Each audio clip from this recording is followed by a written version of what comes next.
රාජ්‍ය සේවයේ බඳවා ගැනීම ක්‍රියාවලිය සමාලෝචනය කිරීම සහ කාර්ය මණ්ඩල කළමනාකරණය සඳහා අග්‍රාමාත්‍ය ලේකම්ගේ ප්‍රධානත්වයෙන් යුතුව පත් කර ඇති නිලධාරී කමිටුව විසින් ඉදිරිපත් කර ඇති වාර්තාවන් දෙකක් මගින් රේකී අමාත්‍යාංශ 18ක පළාත් සභා 4ක විශේෂ වියදම් ඒකක දෙකක තනතුරු පුරප්පාඩු 15073ක් සඳහා බඳවා ගැනීම නිර්දේශ කර ඇත. ඒ අනුව එම වාර්තා මගින් නිර්දේශිත බඳවා ගැනීම සිදු කිරීම පිණිස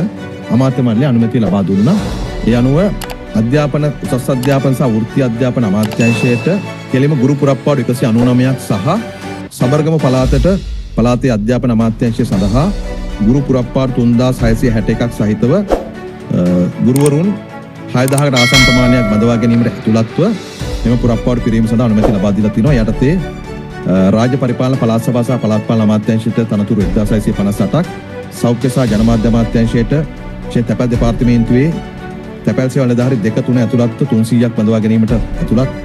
තනතුරු 493ක් බඳවා ගැනීමට හැටියට මේ විදිහට පුරප්පාඩු 15073ක් පිරීම සඳහා අනුමැතිය ලබා දීලා තියෙනවා.